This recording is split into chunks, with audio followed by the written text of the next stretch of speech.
742 अंगणवाड्यांना वीज जोडणीची प्रतीक्षा, विशेष मोहिमेअंतर्गत कार्यवाही। तर पाहूया बातमी खालीलप्रमाणे सविस्तर।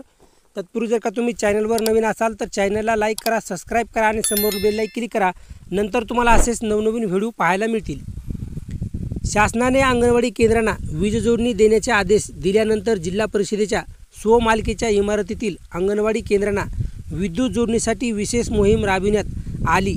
या मोहिमेअंतर्गत 1 महिन्यात विद्युत जोडणी नसलेल्या 3300 पैकी आतापर्यंत 2288 अंगणवाड्यांना वीज जोडणी करण्यात आली असली तरी अद्याप 742 अंगणवाड्यांना जोडणीची प्रतीक्षा आहे। केंद्र पुरस्कृत सक्षम अंगणवाडीत अद्ययावतीकरण योजनेअंतर्गत स्वमालकीच्या अंगणवाड्यांना सुविधा देण्यासाठी विद्युत जोडणी करणे आवश्यक आहे। जिल्हा परिषदेच्या महिला बालकल्याण विभागाअंतर्गत 5115 अंगणवाड्याचे काम पाहिले जाते। त्यातील 4256 स्वमालकीच्या इमारती असून त्यापैकी 403 अंगणवाड्यांना वीज सुविधा आहे। इतर 668 अंगणवाड्यांना सौर ऊर्जेच्या माध्यमातून वीज प्राप्त झाली आहे। स्वमालकीच्या 4290 पैकी 3030 अंगणवाड्यांना विद्युत जोडणी नसल्याचे निदर्शनास आल्यानंतर जिल्हा परिषदेच्या मुख्य कार्यकारी अधिकारी आसिमा मित्तल यांनी तात्काळ विद्युत जोडणीसाठी विशेष मोहीम राबविण्याचे निर्देश दिले। त्यानुसार गटविकास अधिकारी, बालविकास प्रकल्प अधिकारी, ग्रामपंचायत अधिकारी, उपअभियंता, महापारेषण यांच्या संयुक्त प्रयत्नाने 2288 अंगणवाड्यांना वीज पुरवठा सुरू करण्यात आला आहे।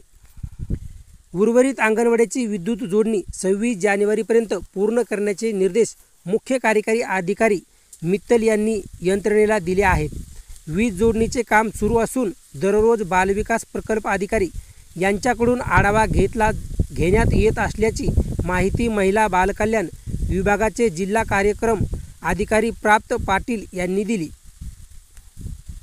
26 जानेवारीपर्यंत काम पूर्ण महिनाभरातच स्वमालकीच्या 2200 अंगणवाडी केंद्रांना वीज जोडणी करण्यात आली आहे। सर्व अंगणवाड्यांमध्ये विद्युत पुरवठा असल्यास 3 ते 6 वर्ष वयोगटातील बालकांना डिजिटल माध्यमातून पूर्व शालेय शिक्षण देऊन त्यांचा सर्वांगीण विकास करावयास मदत होणार आहे। तसेच अंगणवाडी केंद्रांना विद्युत उपलब्ध करून दिल्यानंतर केंद्रात पोषण वाटिका, रेशन water harvesting, RO unit, LED TV उपलब्ध करून देण्याबाबत शासनाच्या धोरणात मदत होणार आहे। 26 जानेवारीपर्यंत उर्वरित काम पूर्ण करण्यासाठी संबंधित विभागाला निर्देश दिले असून त्यांचा दैनंदिन आढावा घेण्यात येत आहे। अस्मिता मित्तल, मुख्य कार्यकारी अधिकारी, जिल्हा परिषद नाशिक।